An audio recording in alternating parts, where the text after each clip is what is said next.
ato abusuafo mamu nyina aha UTV so enie omayimu ene amahodo so nsam ayensa kane aboaboa no eno na aduru so ayede ebremu efri abeka junction ewo enkrakopo mu this way chocolate drink osidio hia ene ensuo special ice enu nsuo emu ode ene mu eya kroje ena face special drinks enu nsuo emu gu ahodo ye ginger malt strawberry ni nyina nso ede pa Sansu and a DSTV channel 360 from Tubreka Sebu ye Cheguso. Na the bedimo akuti be any.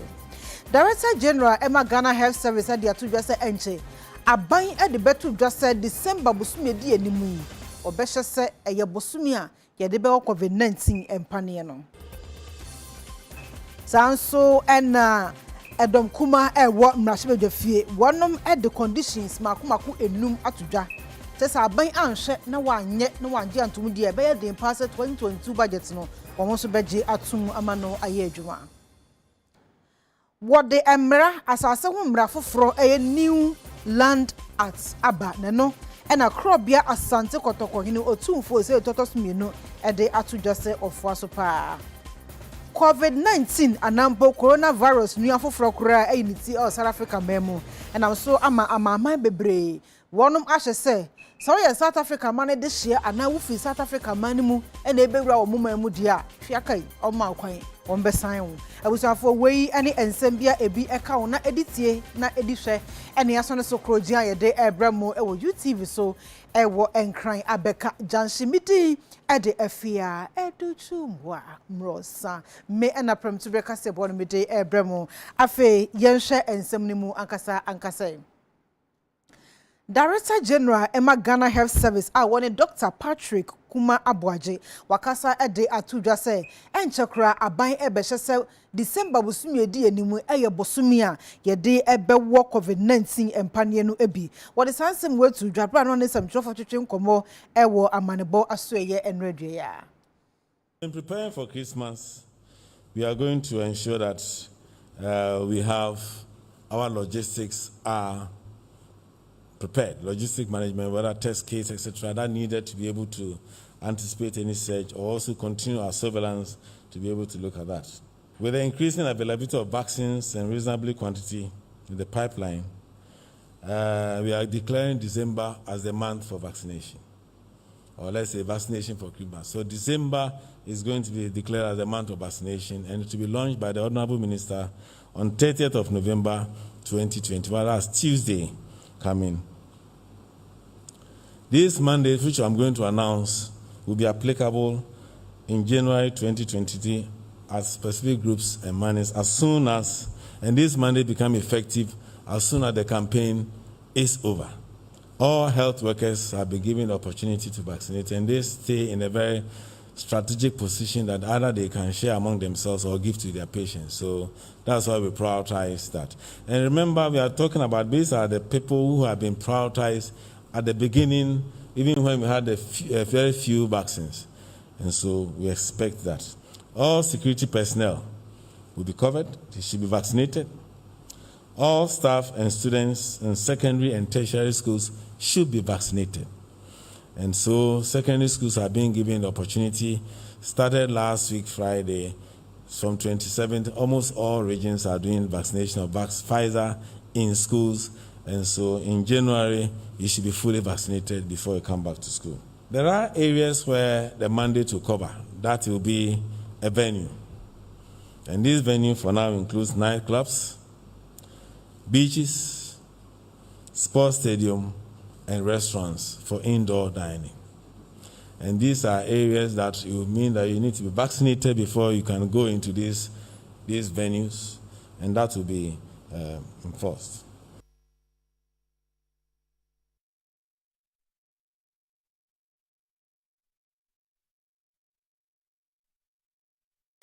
Abusanfo yet wakase bono eso Edom Kuma wo mrashibe dwafie akasa ede atudwa se wo mu ama aban 5 conditions niema makumaku enum was a aban ehye no di so e de ye adwuma ansana 2022 budget na no ya so for show man sika sem to so de ko to udwa no wonom age atum ama no ahyase aye adwuma na niema makomako enum edom kuma no epesa aban ehye no gitum no emu baako ene se wasi pense niema bebre mu ana onye review no san redraw policies ni initiatives bia ewo 2022 budget ni mu ansana wonom age atum wo de no eto nchen a wo mo chese ejapa deal no won hwe na won redraw on twensan na afen so eye 1.75% yi levy now no so o person wo de ba no so eno so won twen ensensan ene e do so pa we ye mienu ana mensa bi pe na medi atodwa eno nsi ye kwa homo no so ne ni ononyamfo Ahmed Ibrahim first deputy minority whip e wo mrase bedofie twetwe enkomo emfa ho ansana yatoa so obedum bie so otime ka UTV pram to breakfast ebosuni ma he ejo so mini awa boko de nyame ne mo mpa ebonte ye ho ye pa yo we de enra mo nsama modi tu udwae no hunti ane afro eya conditions makomako enum amodi ama aban se won hye emfanya adwuma woni so ansana 2022 budget no magye atumu no eno ho nkomo na de di nkan mo pese mo Afia aban ana o mini aba de entisa ne gidi se amamo na ye buno o se Ghana for eto abase ye pe democracy na democracy no ne condition ba kono se e wo se ye nya official opposition party eno ene beye minority for no ne timamufo anam sifo a omuna ombema aban no aye ne ebeboa timamufo no onim se democracy ye to abama wa na se oman no se japade ne nyina ye di bema ye di ma wi a na ya pe opposition party a ebe gina wa hwese se de obe yusu oman na japade no ebe ba mfaso ama oman mu no nyina enti eno na dwuma na ye na so bi ka tro se ye pese ye Afia ba never bi say we aban ba konwa so se ne fifi ani budget makumako no ma odi ba ye nyina ya gi ni nyina to nti we ni major budget to so nsia adentina 2017 yegitu mu 18 yegitu mu 19 yegitu mu 20 yegitu mu 2021 yegitu mu nti 2022 se ye ka se insembi wo mu a e wo se aban no enya abutre na otwesan na ye tinkonya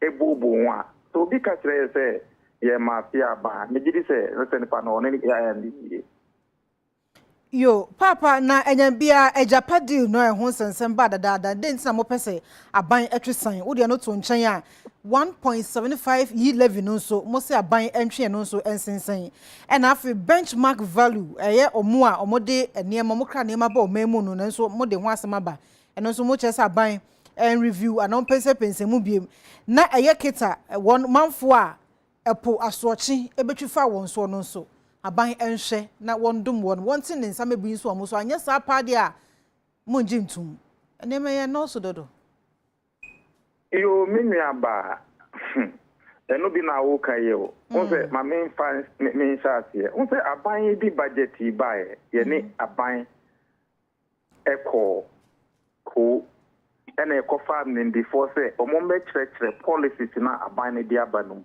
na ye ni aban enyina ni minister of finance ni nyina ni majority for no yensin konya as a parliament not as NDC or as MPP na yen analyze policies no nsunsu aso ben enebeba oman ye analysis no ye ko Ghana suapon nyina ye ko fa before ewo ho Ghana's most respected tax consultant Professor Ali Nachia Oba no can say a major policy decision like 1.75 tax on ye transaction no e won so be brebeba oman this should not have been the time. Or no totally disagree with it. Name the forms ya e buy omumu mie bako e can say yen withdraw absolute. Your thoughts me no e can say 1.75 no eson yen te somra 1.5. Miensa aka e can say they would have wished say government would have done a lot of political and tax education on all those things. Into Nepal num anansiana ebeye post budget analysis no. Not even one agreed to say the tax in its current form was better for the country. Then you come to Blekusu. Blekusu issue here, okay. Tidal waves by disaster see Sierra Leone. Ghana president, Ghana for taxpayer for Sika, including Keta for Sika, Eko Sierra Leone, Eko Maomu. After disaster Siketa, Ghana buying about the ready budget, one more she, one country ampound. We raise objection to that. And I never told me the last year budget are banned by election time. Now, even no single road on the critical roads was mentioned in voter region. The change not being so or find the amendment about floor energy to and so yeah party that year budget you know. Into when in the tossum you know into the say any down. The tossum you say benchmark values ya a buy ya. A buy the buy or say oh COVID aba into opese timamufono enyi meaning in fact a lot of people the banks in a go got before the bridge trashy the bring come a bank stimulus package ya minimum mine a buy media odima. So now removing the benchmark values nepa banks in a go a baby and or okobobusia. Omoko traditional banks no so when you ban a compete for Busia. Ta nipa no so jetre no so ashi.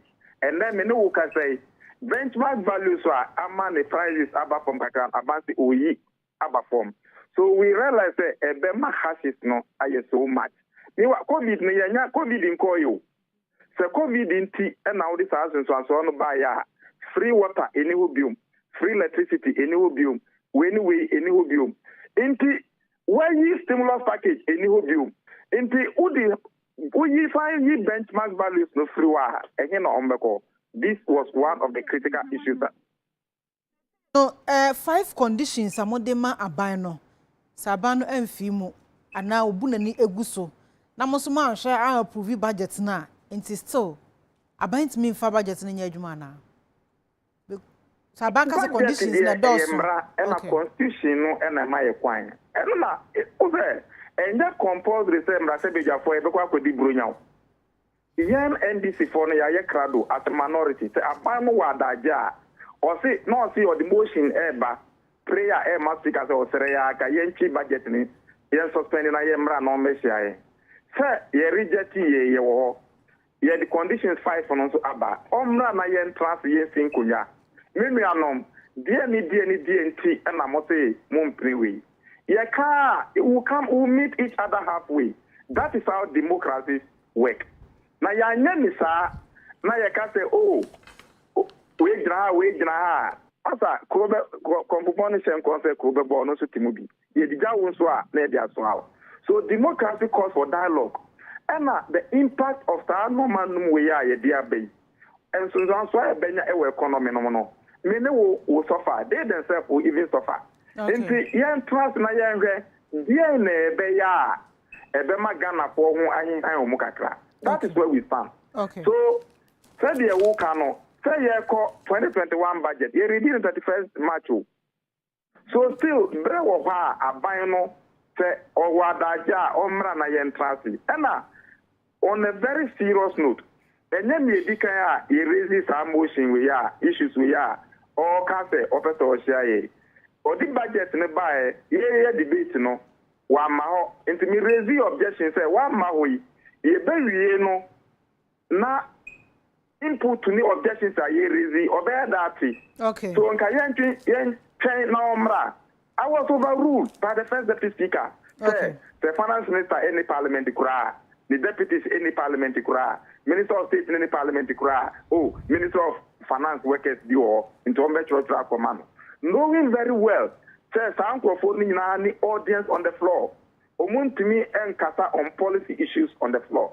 Inti abino na wadi agro as I grow on any so. Amai abewi yenne ewa. So clearly we are ever ready. Okay. So if you are ready to engage and can say chinchina chihana ejina, ye can say yen sin kunyana Ghana fonso yenyi o madwenkyere enka budget no. Okay. That's all. Yo, Papa, yeah, that's Papa, and inchrimu, and it's our JS also. I was for Onunyafo Ahmed Ibrahim, First Deputy Minority Whip, Rashabedofi, and na Yeneno Etritrain and Commonia to Akasia Bonuso, Naya de Akko and Sanfufromo. What the answer, Sawumra for a new land arts. Ebeba na no na krobia asante kotoko hini otumfo we say tu otosumienu ede atodwa se wode support nyina etaisa ensase homra foforo no echi sanse beboa ama anidie abansase ton ene ensase ehihye ahudo mu. Lands Commission Edinshire and answer Brafofro Abba, Ghana's New Land Act 2020 Act 1036. Now, one more a year BBA never say, Omutimima, Sa Emre, a month for 80 etiasia, and no and an outry a year general meeting echo so, our regional House of Chiefs, our Menshia, Kumase, our Santi Mantema, and no and a Santino Tumfo or say to Totosumino, or din any monyam equatage mediase, or Cassan watches a Emrafofrona Lands Commission, office a bit mabwapa, now Ghana ha, assassin manso train a dos, Ubenga Sase Bako, and Hunkrata P. Baby, dear friend, dear fan, the organic this one. Yeah, the Piania Church and Nemaga, we are Tenor, yes, you have it, and Mrano Yashano, and near the no, and the sea no perfect. Jajeka, our cousin, and I will be a Watonia a year. Bronica, some officer, one says something cratten, ye primo a bihuna, daho pepe. And then Sasson also, Casimir raining in a call register said a bear, and San Abetombino, ye be a Lands Commission officer, Bio, ye hear who Bio said a bihunu, some passe, untoma, ubin toma, ubi. I never call Chemobio, say, what the Assasia moving feared you know, now or say, or they move, or you know, from the movie Cronica, some assignment. Na nanan mu bi o no kreba no asako bosika kakraka na workers and they say the oje ne dada no to oba dey assign na family akronko na cheza wa fanse kodwo man no ade man no wono na de no na to aso enim say nanan mu bi o awada ma o bedru kwa man enim ne say de o se agegina konwa mu a ayi ya obema o de ensa kakra besi wa ma no de ono obehunu hu nyansa tu hu nsa kakra ma o de emomen kobobo bi ama no enhu se enya se so de achichiri yenyina asade se wosi edi so ma na yeyi empenyinfo mo kase ne mo baako his lordship Justice Dominic Dennis Ejay ono judge ewo court of appeal ono so ekire enhyehyeye foforo aba ewo nsasesem eho ye constitution no eka ne se nananom ebusuafo a wo mu asase wo mu nsem ni nyina no wo mu ehwe so ama ye nananom a wo mu anyom ba bi ko ye ne ayete ase ene wo ma da ache ye be wo mo nti nkonwa no nsase no ese ye hwe ni ye enu mponti na emra ahye ndende se sa mre wunti mo bia freehold bi mo no nti nkonwa asase mo no wunti emo bia freehold nti ye bo ho ban nti ye bo ho ban no na constitution no enso se ye free bi se fiduciary o de asase ne bi ma obi a ma emu enna ho wo obi a yimi se mi won sase bot bi enum na me dia ma ensase na made ti se ese akontabuo enna won so a se alodia onafo no se wo pese otete won sase eton emra ema akwa na emu emra ne se won tete asase ne nyina amomu ema wonye plan ewo so ema land division enyi ntumu a wodi ba kompo mu obi afom emra ye betim de watum efri mfie edum ekosi mfie du Awuzafo ye kwa humane so ne ye nsem twani Bernard Ata abo enkomo kakra na enya ne ntiese nwumafo a no mo ye adwuma e otobuta hudrom e wo memu a wato omu din Ghana to Workers Group no wonum eye oyekire kakra anope nanso am ye nsem twani Bernard Ata e wo bi ben so otimen kan prem to breka se bosu ni ma hen. Hello. Yeah, Ben otimen kan. Ma hen. Yeah, I know, man. Bibia boko de. Adam. Manenkoi. Yo, yama ajafu ina ha Edinburgh United Television. Afia na anape na yenu anom ha omoye tumanda ne okan no so buta boro e monstem apoti apa obi aya we na omso ma hwini a omo a ewo kobiman wo amasa mai pan so no omso ma hwini a aban aka sembia beto no ma omso se na nka mo hwe nim se ya nsɛm a banka na nka ɛfa Afia yɛbɛtumi ho na mmom ɛyɛ ɔtumi a ɔhwɛ yɛakwantempɔn nsɛm so owura mmoakwata deɛ ɔbɛka yɛ nti na amasisi ɔmo adwuma abɔ ɔmo a ɔmo di fie na ɔmo nim da a ɔmo baba nti ɔmo totɔ asrɛ mpanyinfoɔ sɛ ɔmo mmɔden a asititiri ɔmo tɔ srɛ ahemfo ahoroɔ ne asɔfo ahoroɔ ɛwɔ kurom a ɔmo ɛka bie wom ɛde kɔɔyɛ adwene mam so adidi ɔmampanin so sɛ ɔmo srɛ no a ɔmo bebree na sɛbe ɔmo yɛ ɔmo a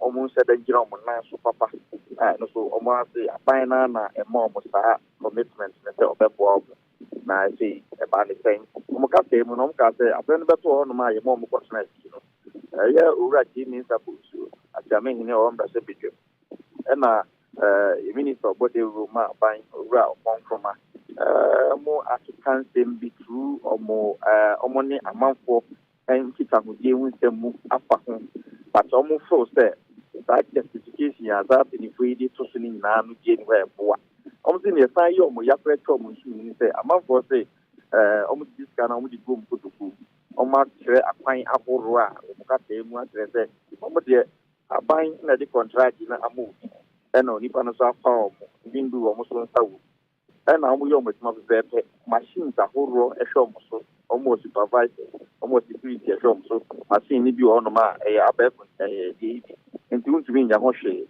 nti bibia kwan bie no ɔmo tumi nya sɛde bibi kakra de sɛ ɔmo kotoku sɛkaa bi betwam na machine no report no sɛ ɔfɛ yɛ betwam na wangye a ɛno bɛyɛ wo kaa gyinifo koraa san ti gu akɛkyɛ mu nti ɔmo nti asɛ sɛ yɛsan abɔ ɔmo korɔ no nti ne nkɔɛ ne ne mbaa nyinaa na ɔmo totɔ sɛ mpanyinfoɔ sɛ ɛyɛ ɔmo mpanyinfoɔ edi ɔmo anim owura Edward Duncan ɔno na ɔyɛ secretary ɛma Ghana School Workers Group ɛyɛ Pobiman branch owura Frank Obin ɔno so yɛ ɔmo supervisor ɛna Abdul Wahab Karim was inampɛdu wɛni mpanyinfoɔ a na ɔmo di ɔmo anim a egu kakra no ɔmo de to gya na ɔmo se na ɔmo ka atwa toɔ no sɛ ɛnya mpa a ɔmo kasa no ɛyɛ sɛ mpanyinfoɔ nsɛ da nti ɔmo papa saa na ɔmo no na ɔmo awei baeɛ koraa no na ɔmo nim sɛ anobaabae na ɛyi nti na ɔmo twerɛ krataa ɛde kɔma a Europe yi ata ade ɔmo kɔ ministry hɔ no fifiri kakra bɛm baabi ɔmo nya akwan ɛde kɔɔyɛ ɛyɛ mmarahyɛ badwam ba ɔkyena ɔmo ka institute asɛ ɔmo nuanom a ɛwɔ Ghana afa na nyinaa ɛɛbɛboa ɔmo ho ano ɛwɔ Accra Sports Stadium na ɔmo ayɛ ɔyɛkyerɛ anante afa fam asan akɔpue mu wɔ Parliament House ɛyɛ efi ɔkyena na pa no nson na ɔmo akɔpue mu na ɔmo asan de krataa tin foforɔ akɔma aban turu mmarahyɛ badwam sɛ ɔmbɔ mmɔden ano nhwɛ na sɛbi nkata mu nyinaa mpo ne fi ɔmo kɔtena sɛbi mpanyinfoɔ so wɔnya biribi a mbɔ wate a ama wate a ɔmbɔ no korɔ no ɔmo sɛ ɔmo akatua koraa bɛyɛ bosom mmiɛnsa de ate mu a so mbaayɛ nti mpanyinfoɔ mmɔ mmɔden ano ɔmo nhwɛ na ɔmo ntoto saa nneɛma no ɛma ɔmo ne wamanebo abusuafo ye nsɛmtwo ni Bernard Arthur amanebo ɛna ɔde akogo no yɛto akase bɔ no ɛso ɔma panyin na adodankwa akufuado ɛde ato Ghana Investment Promotion Center panyinfo nim sɛ wɔnyɛ ɔmfam deɛ ɛmfa mpagya foreign investment ayɛ na ɛba ɔmamu no ɛso Empenimfo a wɔnom ɛda board yi so bi ɛyɛ Chief Executive Officer Emma GIPC Ura Yofi Grant afei Deputy Governor Bank of Ghana Dr. Maxwell Opoku Aferi Director General a wɔda NDPC Dr. Kojo Esiam Mensa Abrampa na mampanyi ɛkasa no wɔkyerɛ sɛ COVID bre mu nyinaa nom sɛ wohwɛ foreign direct investment ɛne ɛho ɛnkeka wa ne nyinaa no ɛno ɛna nam so ɛma ɔman yi sikasɛm timi kɔ n'anim. From all indications and reports that I have received and subsequently reviewed, Ghana is perceived as the most promising investment location. And as the host of the Secretariat of the African Continental Free Trade Area, AFCFTA, this is serving as a launch pad to a vast market on the continent. I urge the new board of GIPC to continue to encourage, promote, and facilitate investment, domestic and foreign, into Ghana. I'm confident that the members of the new board have the ability and exposure to inspire GIPC to make great strides forward, achieve success, and contribute to the development, progress, and prosperity of Mother Ghana. eno achi chairperson Emma Bodu ye ora Alex Apewu dade ono so ejina empanimfo ya nemu ekire se won bayire won hu na wasomsompa. Mr. President, to encourage the youth to venture into entrepreneurship and address the youth and employment challenge, the GIPC will continue to organize the Young Entrepreneurs Forum annually. The forum provides the platform for dialoguing between young entrepreneurs and government at the highest level to influence policy formulation whilst providing leadership and entrepreneurship training for young entrepreneurs. It is my firm belief that this is the surest way to reduce youth unemployment. Another area of utmost importance to us will be the engagement on the domestic investors and the banks to redirect their focus to government priority sectors.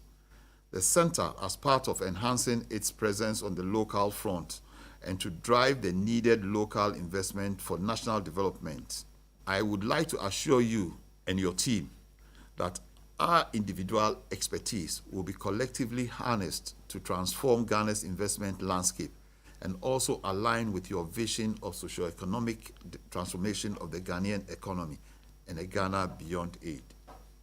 And when all has been said and done, Mr. President, by the end of our term in office, this board will be judged not only by our fine words, but by what we collectively achieved. Asante mantam swafo no nyamfo Simon Osemensa yenyan ntiase wakoniu adubiase ena afi oboase ama aban puntu dwuma kodo a watumi awie no wakoye amamre abia no ana sesa na hinku eye ni wani biasina ye o makomako ele na yedika ko kura ya friend bonsu hono eye six classroom block ko commission na toilet facility the we so eye attack e bia trenchre for no kola no so binya no maja o mo no so eye ka na wasi bibdi national health insurance na kama omo SCB ama adibiasman Ghana ade ba ko ha ne se abaja padi bia ehu se SNU bia ade timire bia ni atuna gidi eni na nsa na de na titi apansa na omo hwe weyi se ne be ya edi ebedi fi me nsa ne be ba na dan ne te se ne tia. The Obuasi Enterprise and Skills Development Center undoubtedly has the potential to boost the local Obuasi economy. 8 mini meeting areas, a fully equipped industrial sewing center, a fully equipped leather workshop, a bead making center, and hand sanitizer production center. Honorable Regional Minister, through the establishment of this center, we have, under our enterprise development program, provided business solution support to about 600 businesses in Obuasi. Asremu madaroma. And secondary school na abano. Nkola ni ko bia okoye mass cons ni nasifo. Okowie no na wantimi antwa no ni namfie. Nanso madisre dia mikoso a mede to monimu a de dia mehia mo ameka ne se. Wonya madom na momua me na momma me sa tiveti ayo mampanyi ne sanu dwuma ketenkete kura we o mampanyi na ni kum kura no na nye tiveti. Dear Regional Minister, yes, Adia yin associate teachers quarters. And the Asra have modern Naboy, near Sanka teachers quarters, na teacher for the only Jokromoya. Young Annas for no, Amayat say. Chief compound now, my penny for my yen. Says a once I center. Chief compound, a nipa a pattern, one pro chief compound so.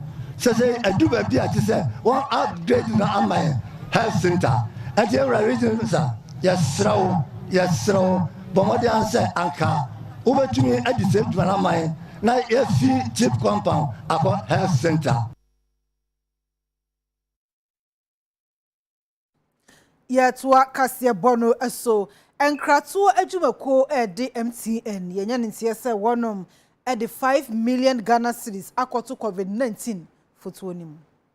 MTN Foundation wɔn de sika bebree na aba bɛboa ɛwɔ abra ye bɔ foto to hɔ sɛ COVID brain mu yɛnhwɛ na yɛmfa ɛmɔ ɔman no ho ɛbra na yɛnsi ano ɛkwan mekyerɛ COVID-19 Trust Fund no ɛno ɛna sɛ yɛhwɛ 10 million cedis a Bank of Ghana ɛde ɛkɔkɔto saa Trust Fund yi mu a 5 million cedis a ɛno nso ɛfiri MTN Ghana wɔn foundation hɔ yi ɛyɛ sika kɛse a ɛfiri corporate entities anase enyumakuo bi a etisa aba. And I call on all here to join me in expressing sincere thanks and appreciation to the board, management and staff of MTN Ghana for this extraordinary and this very humane gesture. This contribution has come at the right time, especially so because contributions to the fund have dwindled over the past year and has actually almost halted. We have also currently established a collaborative partnership with the National Road Safety Authority to jointly implement a road safety and coronavirus education campaign, which has been recently launched in Accra. This campaign seeks to educate drivers and passengers, pedestrians, motorists, all road users on the need to be careful on the road, especially during this Christmas season. Enwechino Chief Executive Awoda MTN Ghana no Eyora Salom Adadevo. Ono so say MTN Ghana and its foundation, the MTN Foundation, following that phone call that I referenced earlier in this discussion, have approved an additional 5 million Ghana cedis to be presented to the National COVID-19 Trust Fund today. This is to ensure the government's strategy in combating the pandemic is fully achieved. So this presentation brings MTN's total contribution to the National COVID-19 Trust Fund to 10 million Ghana cedis over the 3-year period. We believe this will help immensely. Thank you very much. We believe this will help immensely to provide the needed PPEs, education, and other services for the people of Ghana, but most importantly, to brighten the lives as we celebrate our 25th anniversary this year. I was on for year to work as a bono so video be a coso a di adanadana ye pa e social media so ahomete ni nyina mu no mpanyfo akere se aban mu obia na abrante bi o hye prosi atade na sabi oson woti to oba bi e wo ka mu so mu basa the friends sexual harassment na bi na abrante ya no hye police atade no wodi bi ye ababa wan e wo ka mu na chese emu ye pa na no na prosifo de atodwa se abra wo mu ehun sa video no aprosifo ankasa fato wo ho so ye hwehwemu ye pa na hwehwemu no na adadi se nipa na no hye prosifo atade ne se wo ye post ni ampa o wo ye post ni ampa a chese ne din de Lance Corporal Victor Entry Yeboa na ne number wo ye police officer ne number no 51530 a chese wo ye adwuma our regional operations unit Buno regional police command honom eno ye adwuma when na process for dia to just subanya post ni yi na die no tan enu egu post adwuma ku ni masa papa na post ni de sabi oson hu asore na wo po ba ka mu na wo kwa fifi obi basa ye nye ne sa no ntino wo mu ede mbra ato honom mama se die post ni no Lance Corporal no wonom ache no a o chese wo mu ye hwehwemu ede ape asem no ne puma sibire pa na no ana aposifo ade atu edwase emwa bia baba won ehia bia no wonum ede bema no se ye psychological care and trauma therapy bia ohia bia no wonum ede bema no aposifo ede atu dwase o mai posi panyi Dr. George Akufu Dampare wabomode na baba won ahwetwe nkomo ameno no wode atu dwase bia ohia bia no wo mompia wonum na wonum ede bema no wagina so apa baba won chew apa Ghana fo nyina chew se posi atade de hyewa ni die wo mpa na se Lance Corporal wo mu ne ho na watuma ko hye sumu achi obi ba waka mu no ofefe no miamia no ye ne basabasa de ensem fatani sent no ba bia Ghana mrada no wonum de beto won mama sa post ni na wagina so apa Ghana fo nyina chew ho na sansem Director General Public Affairs ACP Kwesi Fori ana de atudwade ne nsa ahye ase.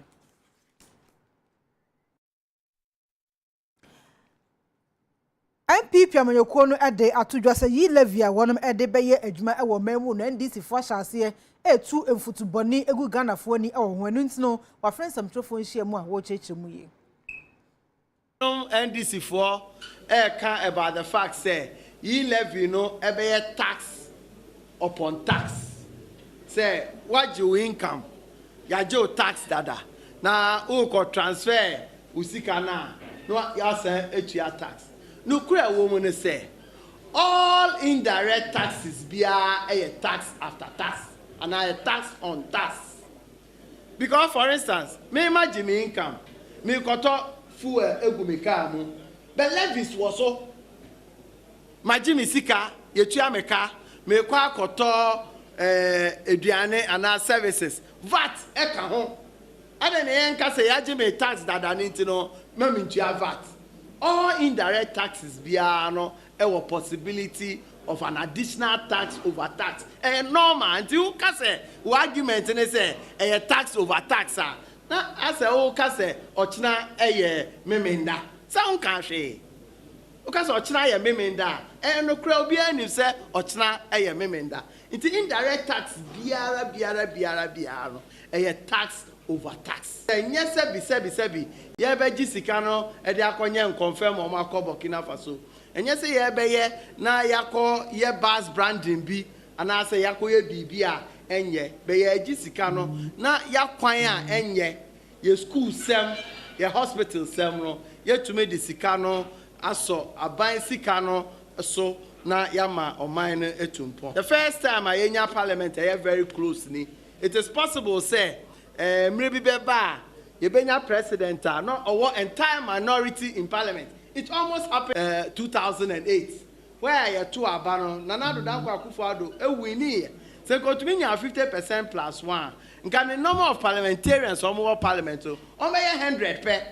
Then this was 129 with one independent candidate. It obviously no yebenya speaker or fit the other side. Yenya speaker or fit the other side. Speaker there o ye referee. Speaker won't get part of the debate. But speaker here, I'm saying any ajikra dodo abroso. If you say, Obian him say, your constitution nature say, we a speaker, we in terms of the hierarchy, say president in Niho, say vice president in Niho, we una uho, and say chief justice ewo. One majority leader argument kakra me na me number 3 we are there be number na nyina e wo Ghana ha e betu nya number until the fact say wo number until then what can we number 3 ya the amount na say I will see some Supreme Court justice be akoka say sa number 3 no kra utinye afi we number 2. I believe say onya abotre we all appreciate the challenges he's having coming from another party, from the governing party, you have some pressure from your people.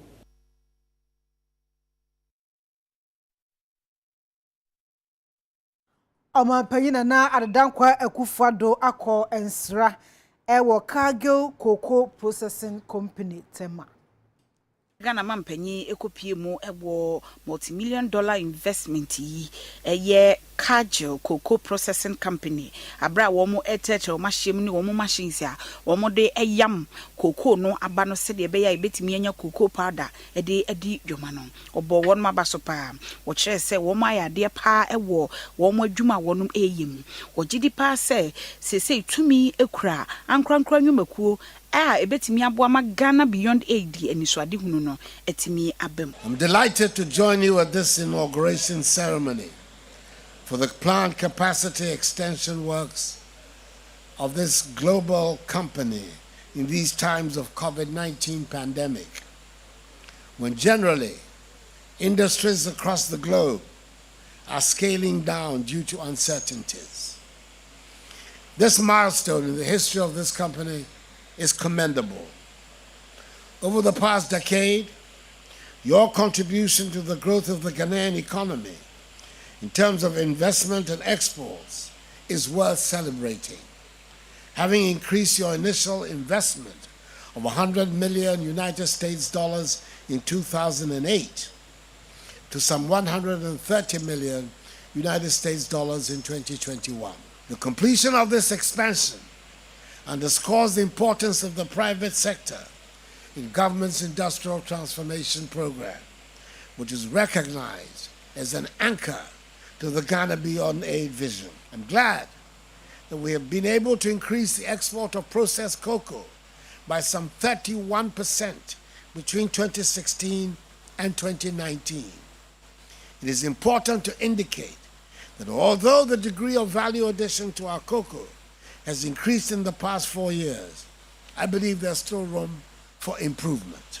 Government will continue to offer incentives such as tax rebates, import duty exemptions for the importation of capital goods, and tax holidays to boost the competitiveness of local manufacturing companies that are adding value to our local raw material. Accordingly, ladies and gentlemen, it is with great pleasure that I declare the Cargill Ghana plant capacity expansion works duly commission. Enwachi ena Ora Harold Palmer wono ena oye president oda Cargill cocoa and chocolate adwumako ya no wono so echeche nsemu de nti a wo moteto mahyiemu ene ba bi o mo pese wo mo de adwumayi ekro. The Tema plant is the biggest cocoa processing plant in Ghana with a yearly grind volume of 90,000 metric tons, serving premium customers across the globe with Ghana cocoa powder and butter, as well as our cherished Ghanaian customers. This expansion took 2 years from conceptualization to realization. The project delivered on time, on budget, with no accident during the very difficult COVID-19 restricted periods by a team of cargo staff, local contractors, and some external experts. Kudos to the project team for a great job done. Awusanfo de Kasebono eko amahudroso ensem emu. Coronavirus ni nua foforo kra ayiniti e South Africa memu. Enam so amasa wo South Africa man de hye anampo wo fi South Africa memu ena wo kowura bebi ti se UK ana European Union man bi so anampo US abrechi memu a enya de a wo be ma kwan ama wo akọ. Asemi ahye South Africa man panyin Cyril Ramaphosa chesanya asem geto a amemu no de atodwa se de aman no ade ye ne nkrofo do ne yapa. Say South Africa minor aya den de ama adehye wo mu se omu betimi atukwan efri bre a new variant COVID-19 yade yi ede foforo ebaye encheye ena ebeto dwa se South Africa ni Italy minim no wonom enya variant foforo a eno enam so ama aman bi ti se UK Europe aman ahodo US omu nyina de tabono ato South Africa minor say won mpene ema obia ema wonom emanim efri bre World Organization ede tu dwa na anu kwada South Africa omanya yade foforo no ayiniti eno nam so amasese de ayeden de ama wo mu Japan kran so afiti ase a wo mu so ede tabono atoso neno ena enura Ora Ramaphosa wo no South Africa mampanyi chese se kobasa ebe ha dwene yade keye sososo ano kakra ejo besre amanyi enyina se emo mo mfa tabono entoso na emum yenhwema emra no nya adwuma se de ebe ya ebetimi abo ye ho eban. Awusanfo agudie mu nsam ena edru so abrantie odru Romeo ayekrado odebetwa so yetwe ho abasese a